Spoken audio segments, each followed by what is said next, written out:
Good morning everyone. चलते हैं अपन चौथे वीडियो लेक्चर पर जो रिलेट करेगा अपने इलेक्ट्रिक फील्ड लाइंस, विद्युत बल रेखाएं। विद्युत बल रेखाएं, विद्युत बल रेखाएं समझने से पहले आपको विद्युत क्षेत्र जो अपन ने पढ़ा था, विद्युत क्षेत्र की तीव्रता लास्ट वीडियो में, उसको देखना जरूरी है। आप उसको पहले कंप्लीटली पढ़ लें, देख लें। विद्युत बल रेखाएं या विद्युत क्षेत्र रेखाएं भी कहते हैं। विद्युत बल रेखाएं, विद्युत क्षेत्र रेखाओं की जरूरत क्यों पड़ी वो समझना है। विद्युत क्षेत्र की तीव्रता अपन ने लास्ट वीडियो में ये देखा था। विद्युत क्षेत्र की तीव्रता क्या थी? किसी आवेश का कितना बल लगाने का प्रभाव रहेगा वो पता चलता था विद्युत क्षेत्र से। अब विद्युत क्षेत्र को दिखाएं कैसे, उसको कैसे शो करें, वो शो करने का तरीका क्या है? विद्युत बल रेखाएं। शो करने का मतलब ग्राफीय निरूपण, उसको किस तरीके से इमेज के अंदर अपन दिखाएं वो कहलाती है विद्युत बल रेखाएं। अब विद्युत बल रेखा है क्या, मैं इस चित्र से बता रहा हूं, फिर इसको डिफाइन करेंगे। डेफिनेशन को याद नहीं करना, याद नहीं होगी। मैंने क्या लिया, कोई भी एक काल्पनिक ग्राफ लिया, रैंडम ग्राफ लिया, मुझे नहीं पता कैसा ग्राफ है, एक ग्राफ ले लिया। ये किसी आवेश का विद्युत क्षेत्र का मैंने कोई ग्राफ खींचा, इस तरीके से प्लॉट हुआ। यानी कोई काल्पनिक ग्राफ, काल्पनिक वक्र, उसके किसी बिंदु पर, मैंने कोई भी एक बिंदु ले लिया, ये बिंदु पर अगर मैं एक स्पर्श रेखा ड्रॉ करूं, एक टेंजेंट ड्रॉ करूं, मैंने स्पर्श रेखा ड्रॉ की, ये जो स्पर्श रेखा जो इंडिकेट करती है वो किसको इंडिकेट करेगी? विद्युत क्षेत्र को। जैसे मैंने सपोज करो यहां पॉइंट ले लिया, तो इस पर विद्युत क्षेत्र मैंने यहां ले लिया, तो इस पर ये स्पर्श रेखा। तो देखो डेफिनेशन बनाते हैं इसकी। तो डेफिनेशन क्या होगी? किसी विद्युत क्षेत्र या कह सकते हैं विद्युत बल रेखाएं किसी विद्युत क्षेत्र में वे काल्पनिक वक्र या रेखाएं होती है जिसके किसी बिंदु पर खींची गई स्पर्श रेखा विद्युत क्षेत्र की दिशा को क्या करती है? व्यक्त करती है। और सिंपली डेफिनेशन लिखनी हो तो सिंपली क्या कहेंगे? विद्युत क्षेत्र का ग्राफीय निरूपण जिन रेखाओं द्वारा किया जाता है, जिन सतत रेखाओं के माध्यम से या जिनके यूज से किया जाता है, उनको क्या बोलते हैं? विद्युत बल रेखाएं। तो डेफिनेशन इसकी लिख दें, डेफिनेशन पूछी भी जाती है, ध्यान रखेंगे। डेफिनेशन क्या कहेंगे? विद्युत बल रेखाएं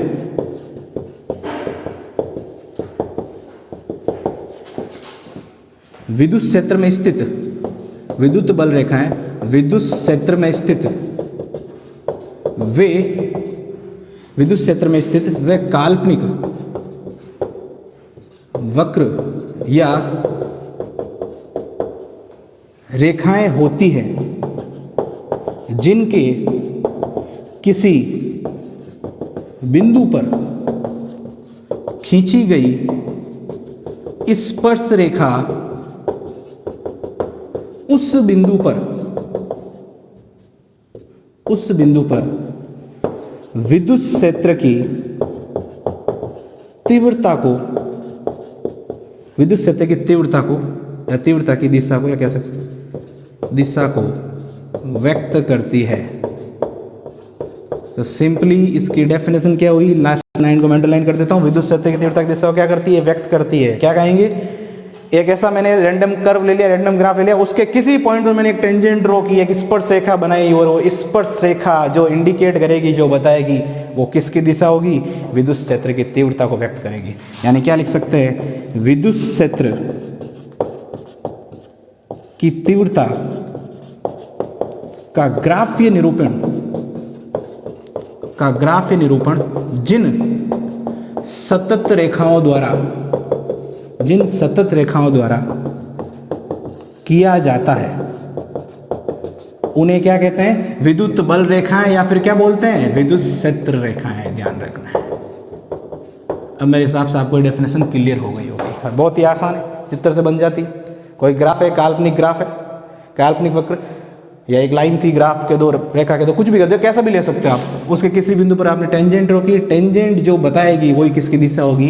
विद्युत क्षेत्र की दिशा होगी। पूछता है किसने एलिब्रेट किया, किसने बताया? ये माइकल फेराडे ने। किसने बताया? माइकल। क्यों बताया? क्योंकि कहां पर विद्युत क्षेत्र ज्यादा है, कहां कम है, मैं कैसे उसको शो करूं, इसके लिए किसकी जरूरत पड़ी?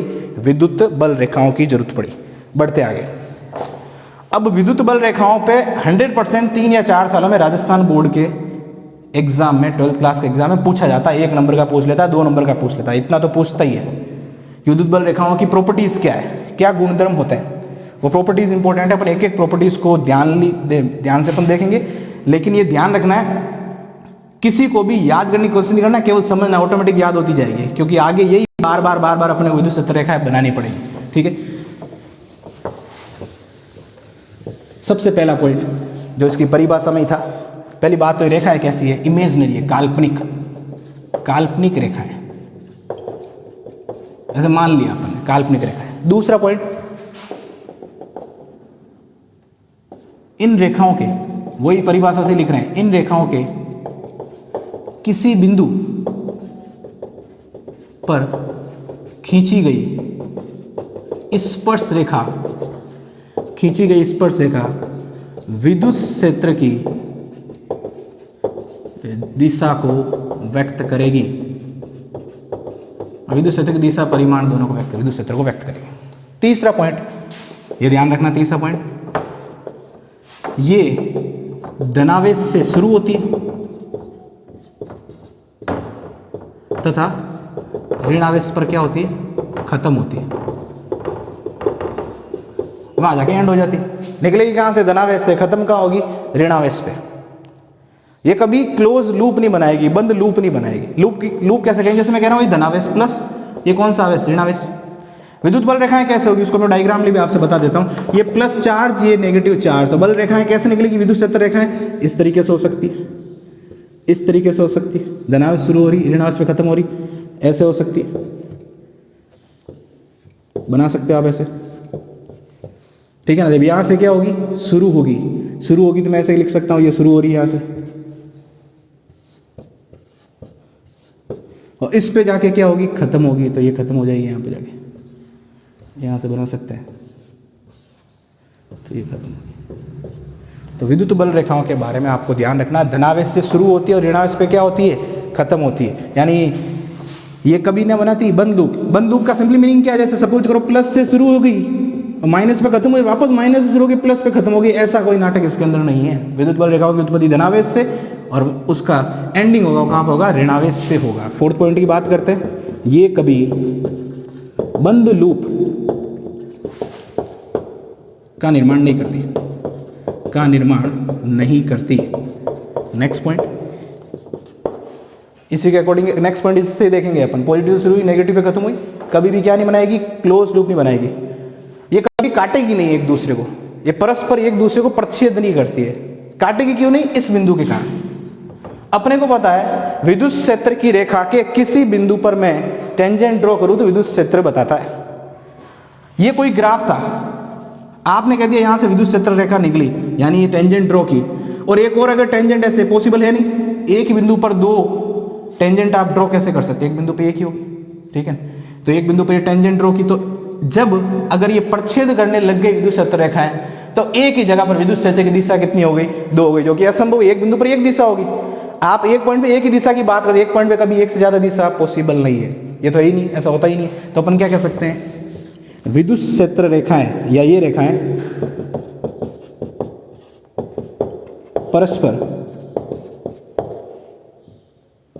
परस्पर प्रतिच्छेद नहीं करती, प्रतिच्छेद नहीं करती, क्योंकि प्रतिच्छेद बिंदु पर, क्योंकि प्रतिच्छेद बिंदु पर विद्युत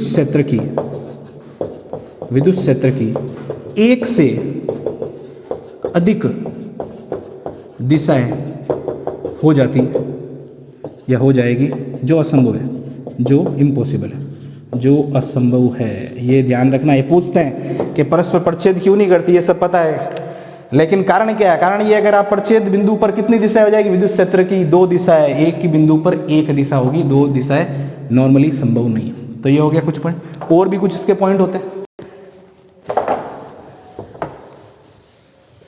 अगर मुझे डायग्राम बनाना है धनावेश के कारण, यानी कोई सतह है, गोलीय सतह है, कोई चालक सतह है, उसके ऊपर विद्युत क्षेत्र रेखा है, लंबवती आएगी और वापस लंबवती उसकी शुरुआत होगी, लंबवती उसकी एंडिंग होगी, यानी ये धनावेश से प्लस क्यू के कारण। इस पे विद्युत क्षेत्र रेखा की बात करें तो आप याद कीजिए, विद्युत क्षेत्र रेखा धनावेश के कारण क्या होती है, उससे दूर की ओर, तो ये सब बल रेखाएं विद्युत क्षेत्र दिखाएगी, ये सब विद्युत क्षेत्र इंडिकेट कर रही है, ये सब इससे दूर जा रही, ये सब बल रेखाएं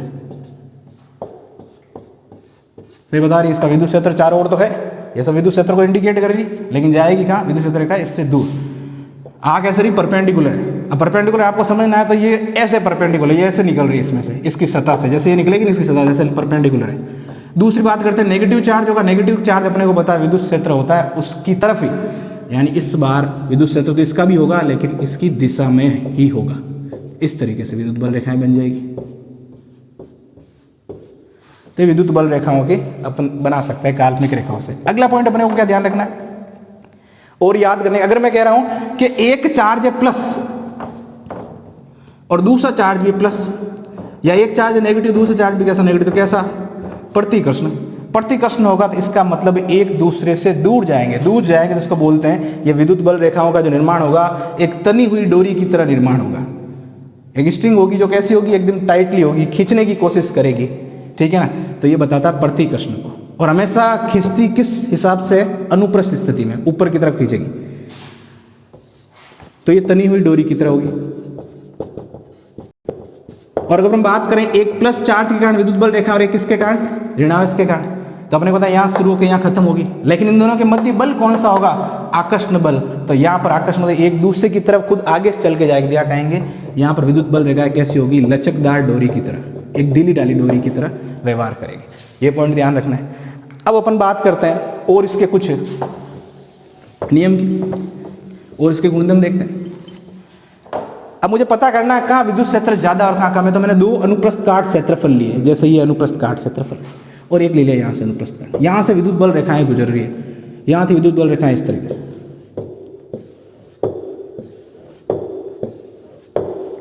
अब इन दोनों को गौर करते हैं। यहाँ पर विद्युत रेखा जैसे मैंने इनफाइनाइट हो सकती है, अपन ने ऐसे 4-5 बना दिए। तो विद्युत बल रेखाएं जितनी ज्यादा सघन होती है, सघन मतलब पास पास होती है, वहां पर विद्युत क्षेत्र उतना ही स्ट्रांग होता है। विद्युत बल रेखाएं जितनी दूर दूर होती है, जितनी विरल होती है, घनत्व कम, तो वहां पर विद्युत क्षेत्र उतना ही क्या होता है, कमजोर होता है। तो यहां पर कहेंगे कैसा विद्युत क्षेत्र है इस जगह पर, जैसे मैंने इस अनुप्रस्थ काट को नाम दे दिया ए, इसको नाम दे दिया बी। तो ए अनुप्रस्थ काट पे प्रबल विद्युत क्षेत्र इंडिकेट हो रहा है और यहां पर विद्युत क्षेत्र कैसा है, दुर्बल विद्युत क्षेत्र। किसकी तुलना में, मैं अगर इस एरिया की तुलना में बात करूं, यानी क्या कह सकते हैं, किसी एकांक अनुप्रस्थ काट के लंबवत गुजरने वाली विद्युत बल रेखाओं की संख्या विद्युत क्षेत्र को डिफाइन करेगी। उसके साथ साथ जितनी सघन होगी रेखाएं उतना ही ज्यादा प्रबल विद्युत क्षेत्र होगा, और जितनी दूर दूर होगी ये प्रबल विद्युत क्षेत्र, क्योंकि यहाँ कैसी है, सघन यानी दूर दूर, ये सॉरी पास पास, सघन का मतलब पास में, डेंसिटी ज्यादा, और यहाँ कह रहे हैं विरल, विरल का मतलब दूर दूर। तो ये आपको ध्यान रखना है। और अपन बात करते हैं, ये अगर कहेंगे कि चार्ज का विद्युत क्षेत्र जितना ज्यादा आवेश होगा ना, मैंने दो आवेश लिया, ये Q1 ये Q2। इस Q1 को मैंने कहा ये 10 कूलम का, ये 20 कूलम का। तो ध्यान रखना है, जितना ज्यादा आवेश का परिमाण मोड, जितना आवेश का उतना ही ज्यादा कौन होगी, विद्युत क्षेत्र की तीव्रता का परिमाण ध्यान रखना है। जिसका आवेश ज्यादा उससे निकलने वाली बल रेखाएं भी ज्यादा, उसकी विद्युत क्षेत्र का पावर भी ज्यादा, उतना ही ज्यादा स्ट्रॉन्ग होगा। ये आपको ध्यान रखना है। तो ये पॉइंट भी अपने दिमाग में होना चाहिए। ये इनके डायग्राम भी अपने को पता होना चाहिए, अपने को बिल्कुल भी याद नहीं करना है, बस इसको समझ के चलना है, अपना आराम से बना सकते हैं। प्लस से दूर क्यों बनाया, क्योंकि धनावेश से दूर होता है विद्युत क्षेत्र, दिशा उसकी ऋणावेश की ही तरफ होता है, इसलिए ऐसे बनाए। कहीं पर अगर पास पास है तो इसका मतलब कैसा है, सघन है विद्युत क्षेत्र। अगर कहीं दूर है तो इसका मतलब कैसा है, दुर्बल। और मैं कह रहा हूं विद्युत क्षेत्र है ही नहीं, कहीं पे विद्युत क्षेत्र है ही नहीं, इसका सिंपली मीनिंग क्या है, वहां बल रेखा ही नहीं, या विद्युत बल रेखा है ही नहीं, इसका मतलब विद्युत क्षेत्र भी नहीं। और क्या कह सकते हैं, किसी पर आवेश ही नहीं, तो आवेश नहीं तो विद्युत क्षेत्र नहीं, और विद्युत क्षेत्र नहीं तो क्या नहीं, विद्युत बल रेखा है नहीं। जितनी ज्यादा विद्युत क्षेत्र उतना ही ज्यादा आवेश, या जितना ज्यादा आवेश उतना ही ज्यादा क्या होगा, विद्युत क्षेत्र। अब विद्युत बल रेखाओं को मैं एक लास्ट फाइनल आपको गुणधर्म बता देता हूं, और 3 डायग्राम से इस पॉइंट को समझेंगे। सबसे पहला पॉइंट मैंने बनाया जैसे ये लाइनें बनाई,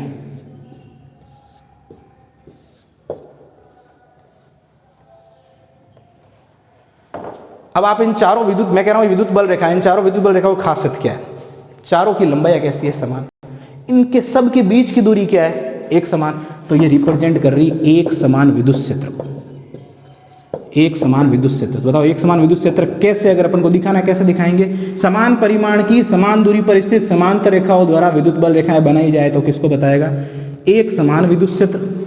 अब मैंने ऐसे बना लिया, इसमें क्या है, दिशा तो अलग है ही, उसके साथ साथ परिमाण भी कैसा है, अलग अलग, इसको बोलेंगे असमान विद्युत क्षेत्र। अब ये पॉइंट बताने का जरूरत क्या है, क्योंकि आगे अपन पढ़ेंगे ना टॉर्क वगैरह, बलागुण, विद्युत क्षेत्र में कोई आवेश का अगर द्विध्रुव रखा है तो द्विध्रुव पे बला गुण होगा तो वहां लगाएंगे एक समान विद्युत क्षेत्र, बार बार आएगा आगे। एक समान विद्युत क्षेत्र कब बनेगा, अपन समांतर रेखाएं लेंगे, उनके बीच की दूरी भी क्या होनी चाहिए, समान, और उनकी लंबाई भी क्या होनी चाहिए, समांतर रेखा। ये भी होती है, ये भी समांतर रेखा है। लेकिन यहाँ क्या है, चारों लाइनों की जो जिनका मैग्नीट्यूड की बात करेंगे, जिसका मतलब इसका विद्युत क्षेत्र अलग अलग है, एक तरीके सतत रूप से डिस्ट्रीब्यूट नहीं है। तो मैं इसको एक समान विद्युत क्षेत्र नहीं कह सकता, इसको क्या कहना पड़ेगा, असमान विद्युत क्षेत्र। तो ध्यान रखना, एक समान विद्युत क्षेत्र, असमान विद्युत क्षेत्र। तो ये कुछ गुणधर्म थे। एक नंबर का सवाल आता है, 2-3 गुणधर्म पूछे जाते हैं विद्युत बल रेखाओं के। बड़ा क्वेश्चन आता है तो 2 नंबर का प्रश्न आएगा तो 4 से 5 गुणधर्म पूछे जाते हैं। तो आपको क्या करना है, अच्छे से सारे गुणधर्म पढ़ने, और ये काम के भी है, बहुत ही इंटरेस्टिंग और बहुत ही आसान सा चैप्टर कुछ नहीं है। लेकिन मैं पहले से कह रहा हूँ, अगर आपको फिजिक्स के अंदर कमांड करनी है, अच्छा पढ़ना है, तो आपको जो टीचर जिस दिन पढ़ा था उसको उसी दिन कवर करना पड़ेगा, अदरवाइज दिक्कत होती जाएगी। इसलिए कह रहा हूँ, ये जब भी मैं वीडियो लेक्चर कोई भी स्टार्ट करूँ, उससे पहले के वीडियो लेक्चर या तो नीचे लिंक में आपको दिए गए होंगे, नहीं तो उसी चैनल जो अपना चैनल है स्कूल का, उसके ऊपर पहले से अवेलेबल रहेंगे, उनको पढ़ें और ईमानदारी से इनको पढ़ने की कोशिश करें, ठीक है। नेक्स्ट वीडियो लेक्चर में अपन बात करेंगे विद्युत द्विध्रुव और विद्युत द्विध्रुव आघूर्ण, और इसकी वजह से विद्युत क्षेत्र कैसे होता है, जो डेरिवेशन है बहुत बार बोर्ड में 4 नंबर का इस चैप्टर से बड़ा क्वेश्चन आया हुआ है। नेक्स्ट क्लास में नेक्स्ट वीडियो लेक्चर में देखेंगे। Thank you.